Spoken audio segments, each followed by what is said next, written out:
हरि ओम नमः सूर्याय। इदानीं स्नातकोत्तर पाठ्यक्रमेऽस्मिन् भवतां समेषां सुस्वागतम् अत्र वर्तते। अयि भो मित्राणि छात्राश्च यथा भवन्तः सर्वेपि जानन्ति यत् ज्योतिषगणितस्य अयं पाठ्यक्रमः तावत् प्रचलति। पाठ्यक्रमेऽस्मिन् द्वितीयं यत् पत्रं निर्धारितं वर्तते तस्मिन् पत्रे सिद्धान्तशिरोमणेः गोलाध्यायः निर्धारितः वर्तते। अस्मिन् गोलाध्याये आचार्य भास्करेण उपपत्तिमूलकं सर्वम् अपि ज्ञानम् अस्माकं कृते ज्योतिषानुरागिणां कृते तावत् स्फुटीकरणं कृतम् इति। तत्र अद्यतनीयः अष्टाविंशः पाठः वर्तते तद् वर्तते फलकयन्त्रम्। अर्थात यंत्राणां चर्चा प्रसंगे आचार्येण बहुविध यंत्राणां तावत् प्रयोगम् अवलम्ब्य विस्तरेण बहुविधं वर्णनं च कृतमस्ति। वस्तुतः ज्योतिषशास्त्रं प्रयोगविज्ञानं वर्तते। अस्य शास्त्रस्य गणितमाध्यमेन उत्पन्नं यद् फलविशेषं भवति तस्य तावत् प्रयोगशाले यथा तस्य तावत् प्रमाण परीक्षणं भवति तथैव यंत्रेण एतस्य परीक्षणमपि शास्त्रकारेण निर्दिष्टमस्ति। अतस्मादेव कारणात् यत् किमपि गणितेन आगतं फलं भवति तस्य तावत् परीक्षणं कुत्र भवेत् इति कृत्वा विविध यंत्राणां प्रयोगं तावत् आचार्येण निर्दिष्टमस्ति स्थले विशेषे। इदानीम् अस्मिन् पाठे यदि उद्देश्यानां परिचर्चा क्रियते कानि उद्देश्यानि सन्ति तर्हि पश्यन्तु, फलकयन्त्रनिर्माणविधेः ज्ञाने दक्षः भविष्यति। एवमेव फलकयन्त्रेण कालविधिं नतकालज्ञानविधिं च परिज्ञातुं कुशलः भविष्यति। तथैव यन्त्रे सौपपत्तिकानां समेषाम् अवयवानां स्थापनस्य ज्ञाने तावत् पटुः प्रभविष्यति। अन्तिमं यदुद्देश्यं वर्तते तत् वर्तते फलकयन्त्रेण वेध कर्तुं नैपुण्यम् आगमिष्यति। अनेन प्रकारेण फलकयन्त्रम् अवलम्ब्य बहुविस्तृतं तावत् वर्णनं बहुविस्तृति परिचर्चा च आचार्येण स्वकीय गोलाध्याये कृता। पश्यन्तु, एतस्य यदि प्राक् परिचयः उपस्थाप्यते मया चेत् किं भवति, ज्योतिषशास्त्रं ग्रहाणाम् आनयनं गणितेन क्रियते। अस्माकं ज्योतिषशास्त्रे या प्रक्रिया वर्तते स ग्रहाधारिता वर्तते। ग्रहाणाम् आनयनम् एव गणितेन प्रतिपादितं वर्तते। अर्थात् गणितेन स्फुटाग्रहाः राश्यादिकाः आगच्छन्ति। एतेषां ग्रहाणां दृष्ट्युपलब्धिरपि सुतराम् आवश्यकी भवति। अत्र गणितेन आगता ग्रहाः आकाशे कस्मिन् स्थितौ, कस्मिन् राश्यादौ, कुत्र च वर्तन्ते एतद् ज्ञानम् अतीव आवश्यकं भवति। अतस्मादेव कारणात् अस्य शास्त्रस्य विषये तावत् बहुभिः ऋषिभिः आचार्यैश्च समुद्घोषितम् अस्ति यत् अप्रत्यक्षाणि शास्त्राणि विवादस्तेषु केवलम् प्रत्यक्षं ज्योतिषं शास्त्रं चंद्रार्कौ यत्र साक्षिणौ। अर्थात यत्र चंद्रार्कौ साक्षिणौ स्तः एतादृशं प्रत्यक्षत्वम् अस्माकं ज्योतिषशास्त्रस्य सर्वैः स्वीकृतमिति। एवं यदि विचार्यते कथं ग्रहाणां दृक्साम्यतायाः परीक्षा कर्तव्या, अस्मिन् प्रवचने अस्मिन् प्रसंगे यदि अस्माभिः विचार्यते चेत् किं भवति, वेदेन हि संभवं तत् भवति इति। ग्रहाणां वेदः यन्त्रैर्विना न कदापि संभवति। अतस्मादेव कारणात् आचार्येण स्वस्वसिद्धान्तग्रन्थेषु तावत् यन्त्राध्यायः पृथक् रचितः। एतादृशी तावत् परम्परा न केवलं भास्करेण गृहीता अपितु सौरसिद्धान्ते आर्षपरम्परायामपि यन्त्रनिर्माणं, यन्त्राध्यायः, यन्त्रवैशिष्ट्यं, यन्त्रनिर्माणपद्धति एतादृशः बहवः ग्रन्थाः निर्मिताः, अध्यायश्च रचिताः सन्ति स्वकीयग्रन्थविशेषे। सिद्धांत ग्रंथेषु तावत् सरलो सटीको प्रमाणिको गणित ज्ञानाज्ञानां हृदयालादकारकः च सिद्धान्तः अस्माकं सिद्धांत शिरोमणि वर्तते। अयं सर्वजन प्रसिद्धः। अत्र गोलाध्याये आचार्येण यंत्राध्यायः नितान्तं तत्र विलसति। अयम् अध्यायः अस्य अत्र ग्रहभेदोपकारक यंत्राणां वर्णनं कृतम् आचार्यैः। तेषु यंत्रेषु किंचन यंत्रं तादृशम् अस्ति यस्य वर्णनम् आचार्य भास्करेण प्रथमं कृतम्। तस्य यंत्रस्य निर्माता स्वयमेव आचार्य भास्करः वर्तते। यंत्रमिदं फलक यंत्र नाम्ना ज्ञायते। अनेनैव प्रकारेण दृङ्मण्डले ग्रहभेदः क्रियते। आचार्येण तावत् अस्मिन् तावत् यंत्रे अतीव महती श्रद्धा प्रकटीकृता। अतएव अस्य यंत्रस्य लक्षण कथनात् प्रागेव स्वकीयाम् अभीष्ट देवतां तावत् समाराध्य नमस्कार पूर्वकं किमपि तावत् प्रस्तौति। पश्यन्तु, नित्यं जाड्यतमोहरं सुमनसाम् उल्लासनं सप्रभं चाक्लेशं समयावबोधन विधौ प्रोद्बोधितज्योतिषं सेव्यं मंडल मध्यगम सुकृतिभिर्यंत्रं स्फुटं वच्म्यहं न त्वयि तद्गुणमेव देवममलं श्री भास्करं भास्करः। कीदृशं तावत् मनोरमं वर्णनं छन्दसि तावत् पठितम् आचार्येण। भगवतः भास्करस्य इयं तावत् विशेषता वर्तते, वैशिष्ट्यं च इदं वर्तते यत् एकस्मिन् श्लोके प्रायः श्लेषात्मकं वर्णनम् अपि यदा कदा प्रस्तौति।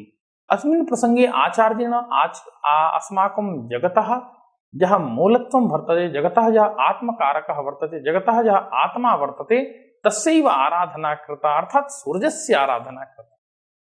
ततः परं यन्त्रस्य विषये उक्तं यत् धातुमयं काष्ठमयम् एकं समचतुरस्रं फलकं स्वीकर्तव्यम्। अतएव यन्त्रस्यास्य नाम फलकयन्त्रम्। यतोहि फलके एव एतस्य निर्माणं जायते, फलके एतस्य प्रवृत्तिः भवति, अतस्मादेव कारणात् फलकयन्त्रम् इति नाम्ना व्यवहृतमिति। यतोहि तावत् इदं फलकम् 80+100 अंगुलात्मकं दैर्घ्यं तथा च 90 अंगुलात्मकं विस्तृतं स्यात्। फलकस्य मध्ये भागे तावत् एका श्रृंखला प्रयुक्तव्या, येन यन्त्रस्य आधारः भवेत्, तथा च यन्त्रमिदं वस्तुतः लम्बायमानं स्यात्। पश्यन्तु, कीदृशी तावत् श्रृंखला वर्तते, कथं च फलकयन्त्रं वर्तते, एतस्य तावत् यत् प्रमाणं दैर्घ्यविस्तारं च स्वीकृत्य अस्माभिः प्रोक्तं पूर्वं तत्सर्वमपि भवतां समक्षं दृश्यते। यन्त्रस्य उपरि भागे एका श्रृंखला अस्ति। इयं श्रृंखला यन्त्रं लम्बमानं करोति, तथापि यन्त्रं स्वतन्त्ररूपेण भ्रमणयोग्यं भवति। यत्र यन्त्रे श्रृंखला स्थापिता ततः दक्षिणतः वामतश्च यन्त्रस्य दैर्घ्यं 90 अंगुलात्मकं भवति इति अवधेयम्। तस्माद् स्थानात् एका लम्बरेखा कार्या। अस्याः रेखाया विभाजनमपि 90 भागेषु कृतं, तथा च सूत्रेण लम्बरेखोपरि लम्बरूपाः 90 परिकल्प्याः। यथा पश्यन्तु, इदमेकं सुशिरं वर्तते छिद्रमिति, अन्यत् द्यारेखाः लम्बरेखा अपि प्रवर्तिता वर्तते, यथा चित्रेषु दृश्यते। अस्मिन् सुशिरे इष्टप्रमाणा एका शलाका निवेश्या, यस्याः शलाकायाः नाम अक्ष इति। यद् 30 रेखा जीवारेखायाः लम्बरेखायाश्च सम्पाते छिद्रं कृतं वर्तते। एवं केन्द्रं मत्वा 30 अंगुलकर्कटेन समुत्पन्नम् एकं वृत्तं निर्मातव्यम्। अस्य वृत्तस्य परिधिः 60 घटिभिः तथा च 60-उत्तर-300 भागैः अंक्या। अत्र वृत्तस्य यदि स्थिति अस्माभिः दृश्यते चेत् किं भवति, वृत्तस्य विशेषता यद् कालविभागः क्षेत्रविभागश्च समानं भवति एतस्मिन् वृत्ते। एवं च काल विभागः तावत् दिनघटी फल विवरणात्मकम् इव बोध्यम् तथैव क्षेत्र विभागे तो भगण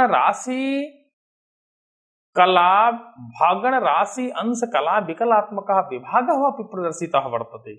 एतावत् निर्मितं यन्त्रं यदा कदा एका धातुमयी वंशमयी वा पट्टिका वा अंगुलद्वयपरिमिता षष्ट्यंगुल दीर्घा च स्यात् एतादृशी एव स्वीकर्तव्या। अंगुल प्रमाणं तु यथा फलकेऽस्ति तन्मितांगुल प्रमाणेन पट्टिका अपि स्यात्। एषा पट्टिका यस्मिन् छिद्रे अक्षः स्थापितः तत्र स्थापनीयः। तदर्थम् अस्याः एकस्मिन् प्रान्तः कुठासाकारं कृत्वा तस्मिन् प्रान्ते सुशिरं कर्तव्यम्। यत्र च यन्त्रे एषा तथा स्थापनीया तथा लम्बरेखाम् एकस्मिन् पक्षे न त्यजेदिति। एवं प्रकारेण अस्य फलकयन्त्रस्य निर्माणं तावत् जायते। इदानीं पश्यन्तु तावत् पारिभाषिक पदानि बहूनि सन्ति अध्यायेऽस्मिन्। यतोहि पारिभाषिक पदज्ञानम् अपि अस्माभिः अवश्यमेव करणीयम्। चतुरस्रपदेन किम् अवगम्यते, जीवा ज्या इत्यस्य ज्ञानं कथं भवति, दृङ्मण्डलं कथं परिज्ञायते, एवं च आक्षपदेन किं परिज्ञातमस्ति, परिधि एतादृश चरसिञ्जनी अर्थात् चरज्या इति पदेन यदि द्विज्या परिमिते त्रिज्या द्विज्यायां त्रिज्या मिलति तदा त्रिज्यायां किमिति चरज्या। एतादृशी परिभाषा प्रायः अन्येषु पाठेषु मन्ये तावत् प्रतिपादिता वर्तते। अग्रे यदि गच्छामः पश्यन्तु अस्य पाठस्य निर्माण प्रसंगे किं किं मूलत्वेन चित्रस्वरूपे निदर्शितम् अस्ति यदि विचार्यते चेत् किं भवति। फलकयन्त्रस्य तावत् प्रयोगम् अवलम्ब्य यदि विचार्यते चेत् तस्य वर्णनं, तस्य सोपपत्तिकं ज्ञानं, तस्य स्वरूपं च कीदृशम् अस्ति इदं सर्वम् अपि तत्र अत्र वर्णितं वर्तते। यदि मूलत्वम् अधिकृत्य अस्माभिः विचार्यते चेत् किं भवति। पश्यन्तु मूलश्लोकः कः।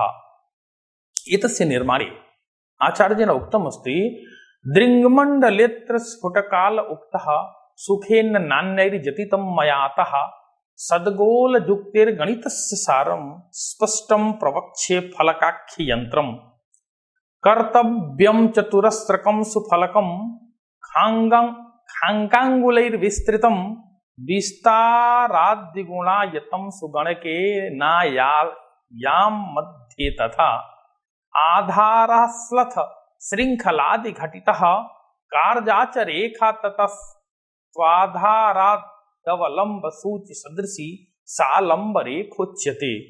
लंबम नवत्यंगुलकैर्विभज्य प्रत्यंगुलम त्रियगतः प्रसार्य सूत्राणि तत्र आयत सूक्ष्म रेखा जीवाभिधाना सुधिया विधेयः। एवं उक्तम अग्रे जत आधारतोधा खगुणांगलेषु अंगुलेषु ज्यालंब योगे सुशिरं च सूक्ष्मं इष्ट प्रमाणा सुशिरे शलाका क्षेप्याक्ष संज्ञा खलु सा प्रकल्प्या षष्ट्यंगुल व्यास समतश्चरन्ध्रात् कृत्वा सुवृत्तं परिधौ तदंक्यं षष्ट्या घटीनां भगणांशकैश्च प्रत्यंशकं चाम्बुफलैश्च दिग्भिः अग्रे सरन्ध्रात् अनुपट्टिकैका षष्ट्यंगुलादीर्घतया तथांक्या यत्खण्डकैः स्थूलचरं पलाद्यं तद्गोकुहृत स्यात् चरसिञ्जिनीः। इह अस्मिन् स्थाने चरसिञ्जिनी स्यात्। अत्र पश्यन्तु वासनाभाष्ये आचार्य भास्करेण अत्र किं निरूपितं किं किं च वर्णितं प्रसंगं तावत् अधिकृत्य आदौ धातुमयं श्रीपर्ण्यादि दारुमयं श्रीपर्णः तावत् वृक्षविशेषः भवति तस्य दारु तस्य तावत् काष्ठग्रहणं वा कर्तव्यं तेनैव इदं चतुरस्रं स्लथं समं वा फलकं निर्मातव्यं कर्तव्यम् इति भावः। तच्च नवत्यंगुल विस्तारं द्विगुण विस्तार दैर्घ्यं च अर्थात् नवत्यंगुल विस्तारं भवति दैर्घ्यं च तद् द्विगुणात्मकम् अर्थात् 80+1 अंगुलात्मकं भवति। तत्समीपे अर्थात दैर्घ्य मध्ये तस्याधार स्थितिलः श्रृंखलादिभिः कार्य आधारे धृतं यन्त्रं तथा लम्बायमानं स्यात् धृते फलकः आधार रूपेण स्थापनीयः तथा च लंब संज्ञा तस्य भवति। तम लंबम नवति भागम कृत्वा भागे तावत् किं भवति तिर्यक रेखा दीर्घाकारजा तिर्यकत्वं तु लंबन लंब भवान मत्स्याकारातेव भवति। सा रेखा ज्यासंज्ञिका भवति। अनेनैव प्रकारेण आचार्य भास्करेण तावत् स्वकीय वासना भाष्ये तावत् सर्वमपि एतस्य लक्षणं प्रतिपादितम् अस्ति। अग्रे यदि विचार्यते पश्यन्तु अग्रे अस्माभिः यदि एतस्य व्याख्यानं क्रियते चेत् किं भवति पदगत अर्थस्य अवबोधने प्रसंगे आचार्येण उक्तम् अन्यैः अर्थात् श्री लल्ल प्रभृति आचार्यैः एवमेव स्वकीय ग्रंथे न प्रतिपादितः न उक्ता इत्यस्य भावः। दृङ्मण्डले अर्थात् दृङ्मण्डलानुकार यन्त्रानुकल्प चक्रादि यन्त्रे एवमेव अत्र अर्थात् अस्मिन् यन्त्राध्याये स्फुटकालः अर्थात् अति सूक्ष्म दिनगत कालावयव आगम प्रकारः। अनेनैव प्रकारेण एतस्य ज्ञानम् अस्माभिः सारल्येन कर्तुं शक्यते शब्दगत अर्थस्य व्याख्याने तावत्। यदि अस्माभिः अग्रे विचार्यते चेत् किं भवति पश्यन्तु अस्मिन् प्रसंगे सरलार्थः यदि विचार्यते चेत् वस्तुतः स्थिते किं भवति काल ज्ञानाय आचार्य भास्करेण स्वयं निर्मितं फलक यंत्र विशेषम् इति। अर्थात स्वयं आचार्येण न कापि तावत् पूर्व प्रतिपादित ग्रंथेषु अस्य यंत्रस्य वैशिष्ट्यम् अधिकृत्य वर्णितम् अपितु स्वयमेव आचार्येण निर्मितम् इदं यंत्र फलक विशेषम्। एवं अन्यद् यद् वैशिष्ट्यं वर्तते यतोहि श्रीपत्यादिभिः पूर्वाचार्यैः दृङ्मण्डले स्पष्टकालः न उक्तः अतः भास्कराचार्येण उच्यते यत् अल्पश्रमेण सद्गोलयुक्तिना गणितस्य यद् सारभूतं भवति तत् फलकाख्य यन्त्रम् अहं तावत् कथयिष्ये। अस्मिन् प्रसंगे स्वयमेव आचार्येण निर्दिष्टम् अस्ति। अस्य निर्माण विधि यदि अस्माभिः दृश्यते चेत् पश्यन्तु धातुमयं दारुमयं वा सुष्ठुफलकं स्वीकर्तव्यम्। अस्य फलकस्य विस्तारः 90 अङ्गुलमितः दैर्घ्यं च विस्तारात् द्विगुणितम् अर्थात् 80-शताङ्गुलमितं स्यात्। अस्य यन्त्रस्य यद् दैर्घ्यं तत्र मध्ये स्वतन्त्र शृङ्खलया अस्य आधारः कल्पनीयः येन यन्त्रं लम्बमानं स्यात्। तादृशी शृङ्खला योजनीया तस्मात् शृङ्खला बन्धन स्थानात् एका लम्बरूपा रेखा करणीया। एवं किं भवति एषा रेखा दैर्घ्यरेखोपरि लम्बरूपा भवति अतः अस्याः रेखायाः नाम लम्बरेखा इति उच्यते।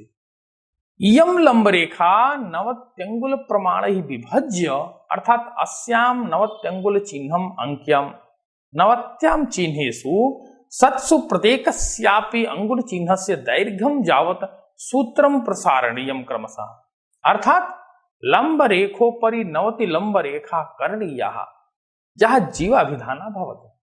एवं कृते सति लम्बरेखोपरि या 63तमा जीवारेखा अस्ति अर्थात् लम्बरेखाया 30 भाग जीवारेखायाश्च यः सम्पातबिन्दुः तस्मिन् बिन्दौ एकं सूक्ष्मं छिद्रं कार्यम्।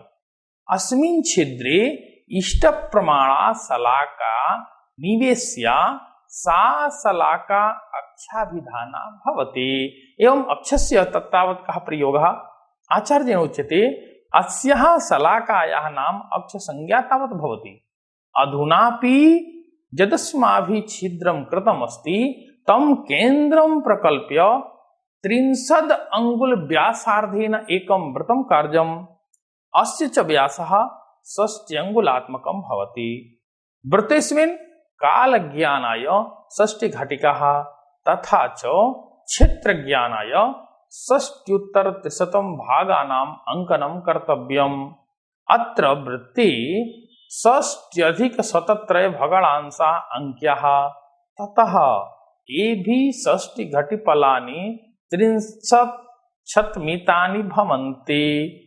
एकेनांशेन किम् इत्यनुपातेन यदि एकस्मिन् अंशे 10 फलानि भवन्ति षडंशेषु एका घटिका भवति एवं अंकिते वृत्ते ताम्र धातुमयी वंशादिमयी वा अंग अर्धांगुल विस्तृता एका पट्टिका स्यात् यस्याः एकस्मिन् प्रान्ते सुशिरं स्यात् सा पट्टिका 6 अंगुल दीर्घा स्यात् यस्मिन् प्रान्ते छिद्रं तावत् करणीयं भवति ततः एषा पट्टिका कुठाराकारा स्यात् एषा अक्षरेखा प्रोक्त पट्टिका लंब रेखायां तथा निवेश्या जेन अक्षपोत पट्टिकायाः एकः पार्श्वः लंब रेखां न त्यजति। एवं कृते सति यास्माभिः पूर्वं ज्या चर्या साधनं कृतं सा तु त्रिज्यायां चर्या अस्ति। सम्प्रति त्रिज्या परिणामिता चर्यायाः फलकयन्त्रे स्थापनार्थं साज्या 19 भाज्या तदानीं तस्याः ज्यायाः मानम् अंगुलात्मकं फलयन्त्रोपयोगी भवति इति भावः। अयि भो मित्राणि, अस्य फलकयन्त्र निर्माणे तावत् काचित् उपपत्तिः वर्तते। उपपत्ति परिज्ञानम् अस्माभिः यदि क्रियते चेत् किं भवति पश्यन्तु। वस्तुस्थितिः किं भवति, वृत्ताकार यन्त्रकरण श्रमापेक्षया चतुरस्राकार यन्त्रकरणं सुगममिति। पश्यन्तु कथम् इति आचार्येण सुफलकं यन्त्रं कृतं चतुरस्राकारे। यतोहि वृत्ताकार यन्त्र निर्माणे तावत् ज्याको ज्यादीनां तावत् महत् अनुपात सापेक्ष वशात् महत् कष्टेनैव तस्य सिद्धिः भवति। अंशात्मकं परिणामस्य तावत् गणनायाम् अथवा तावत् ज्या परिणामस्य गणनायां वा। परञ्च चतुरस्राकारं यन्त्र यत्र किमपि यन्त्रविशेषम् आचार्य निर्मितं तत्र सुगमरीत्या सारल्येन च एतस्य निर्माणं सर्वैः तावत् कर्तुं शक्यते।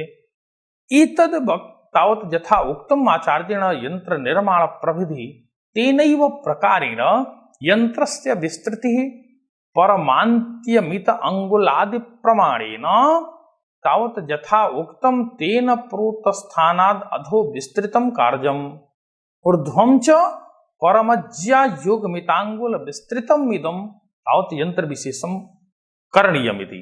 अतः आचार्यैः 30 मित त्रिज्यायाः कल्पितत्वाद् गणितावधिदेशे 67 अधिक अक्षांशे परम चर्यायाः त्रिज्या तुल्यत्वात् गणितीय विषय देशेषु लाघवाद एक यंत्र सिद्ध्यर्थम 90 अंगुलैः विस्तृतम् उक्तम्। पश्यन्तु तावत् कीदृशं वैशिष्ट्यं वर्तते।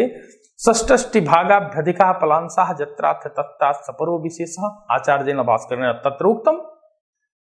तत्र कथमिति कारणेपि प्रतिपादितं यत् तत्र चरज्यादिकं यद् मानविशेषं भवति स तु त्रिज्यातोऽप्यधिको भवति। अतः तत्र कथा केन प्रकारेण कया रीत्या वा गणना कर्तव्या अतस्मादेव कारणात् अस्य यन्त्रस्य तावत् महत् उपयोगित्वं तावत् प्रदर्शितमिति। अत्र पश्यन्तु अग्रे किं भवति।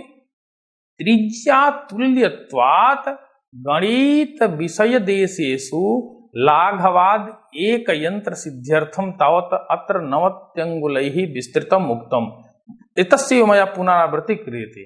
कथमिति क्रियते, 90 अंगुलम् इव कथं गृहीतमिति एतद् वैशिष्ट्यमपि पूर्वमिव प्रदर्शितं। ततः किं भवति, तावत् अग्रे यदि विचार्यते चेत् भवति अनेन प्रकारेण पट्टिका तावत् पट्टिकाग्रस्य सूर्यभ्रमणानुरोधेन भ्रमणार्थं यथा उक्तं अष्टायनावगत परम 6 अंगुलमितम् अक्षस्थानात् उभयतः दैर्घ्यम् आवश्यकं भवति। अस्मादत्र 33 अक्षकरणदेशे उक्तप्रकारेण परमषष्ठेः 90 अंगुलमितत्वात् फलकयन्त्रम् 80 दैर्घ्यं च कार्यम्। अतः विस्तारात् द्विगुणिमितम् आयतं सम्यग् उक्तम्। एतस्य कारणमपि अत्र प्रदर्शितम्। अन्यत् यद्वैशिष्ट्यं वर्तते, यन्त्रस्य दीर्घवृत्ताकार स्थापनात् विस्तार दैर्घ्योर्मध्ये सम्पाते श्रत शृङ्खलादि घटित आधारः कृतः तेन लंबमानं यंत्रम स्वच्छंदत्वात् दीर्घवृत्ताकारं स्यात्। इतः परं यंत्रस्य संपूर्णावयवे दैर्घ्यमधिज्ञानार्थम आधारस्थानात् लंबरेखा एका करणीया। एषा लंबरेखा 90 तत्र चिह्न स्थानेपि आयतरेखाः 90 संख्याः भवन्ति। संपूर्णे यंत्रे अंगुलज्ञानार्थम इदमेव तावत् कथम अधिग्रहणीयमिति।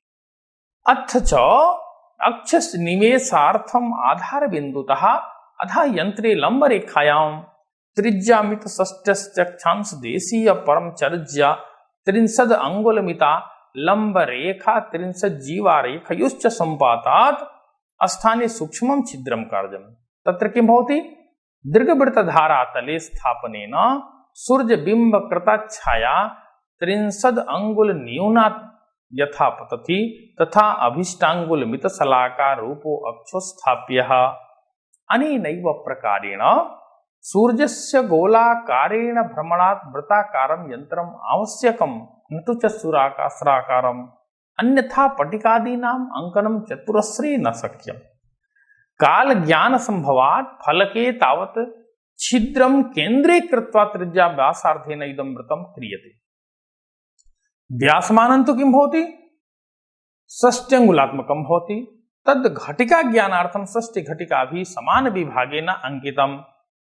अभीष्ट काले नतो नतांश ज्ञानार्थं तावत् किं भवति? 12 राशि भागांकितं भवति।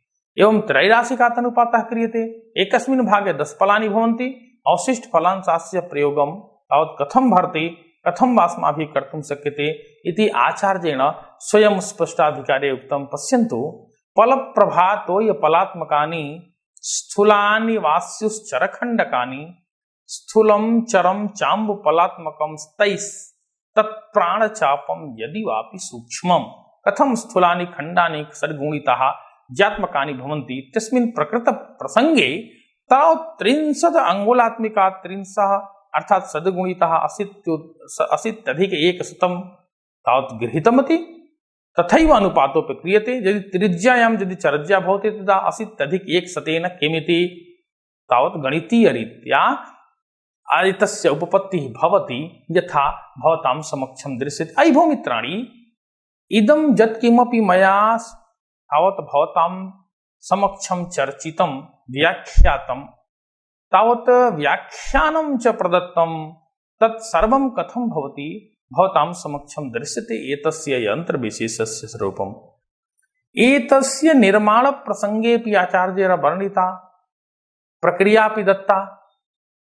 एतेन कथम् अस्माभिः तावत् प्रयोगं कर्तव्यम् इत्यस्यापि निर्दिष्टोऽपि। यथ अथ अग्रे यद् विचार्यते चेत् किं भवति? पश्यन्तु, कस्यचित् धातोः वशात् तत्र काष्ठस्य फलकं निर्मातव्यम्। अस्य दैर्घ्यम् 80+100 अंगुलात्मकं भवति। विस्तारश्च 90 अंगुलात्मकम्। यन्त्रं स्वतन्त्ररूपेण लम्बितः स्यात्, तस्मात् एका श्रृंखला यन्त्रे योजिता। श्रृंखला तो अधः एका लंबरेखा कृता। अत्र किं भवति? स प वर्णेन लंबरेखा, ष स इति 30 अंगुलात्मिका त्रिज्या भवति, ज स झ इत्यनेन जीवारेखा भवति, स बिंदु सुशिरं यत्र अक्षः अभिष्टांगुल प्रमाणकं स्थाप्यते, स प इत्यनेन पट्टिका अर्धांगुल विस्तृता षष्ट्यंगुल दीर्घा च कार्या। एवं आचार्येण निरूपिता। स य इत्यनेन यष्टि अभीष्ट दिनस्य अंगुलात्मकं यष्टि करणीयम्। अत्र अवधेयं वर्तते मित्राणि यत् यन्त्रे ज स झ रूपाजाज्या रेखा प्रदर्शिताः। तादृश्यः 90 रेखाः लम्बरेखायाः 90 90 ज्या भवन्ति। अनेनैव प्रकारेण संपूर्ण फलक यंत्र दैर्घ्ये एता रेखा प्रदीयन्ति। सुशिरे च अभिष्टांगुल प्रमाणकम् अक्षः संस्थाप्यते, यस्य छायावशात् गणितं क्रियते। अनेन प्रकारेण फलक यंत्रं निर्मीयते, येन अस्माभिः सारल्येन तत्र मानादिकानां ज्ञानं कर्तुं शक्यते। अयि भो मित्राणि, यदि अस्य सारः उपस्थाप्यते, सारांशिका वा प्रस्तूयते चेत् पश्यन्तु, आचार्य भास्करेण तत्र दृङ्मण्डलानुगारम् इव स्वकीयं यन्त्रं फलकयन्त्रं गृहीतमिति। तत्र धातुमयं काष्ठमलयं वा फलकं कर्तव्यं, तस्य विस्तारो दैर्घ्यमपि निर्दिष्टमस्ति, यथा 80 अङ्गुलात्मकं 90 वा। एवमेव अस्मिन् निर्मिते फलके दैर्घ्य यन्त्रम् एकस्मिन् भागे तावत् स्वस्थ श्रृङ्खला घटित आधारः कार्यः, तेनैव आधारेण दृङ्मण्डलानुरोधेन स्थापयितुं सर्वदापि योग्यः स्यात्। एवं निर्माणे या कापि प्रक्रिया आचार्येण श्रृङ्खला द्वारा लम्बरेखोपरि ज्या तावत् सुशिरा अक्षेण वृत्तव्यास 30 व्यासार्धेन व्यासपरिमितेन येन केनापि प्रकारेण आचार्येण अस्य तावत् यन्त्रविशेषस्य निर्माणं कृतं, तत्तु वस्तुतः महत्त्वपूर्णमिति मत्वा आचार्येण स्वयमेव उपकल्पितम् इदं यन्त्रविशेषम्, एतस्य ज्ञानं भवद्भिः अवश्यमेव करणीयम्। अन्येपि बहवः तत्र साराश्च भवतां समक्षं दृश्यन्ते। इदानीम् अत्रैव मया विरम्यते। जयतु भारतं, जयतु संस्कृतम्।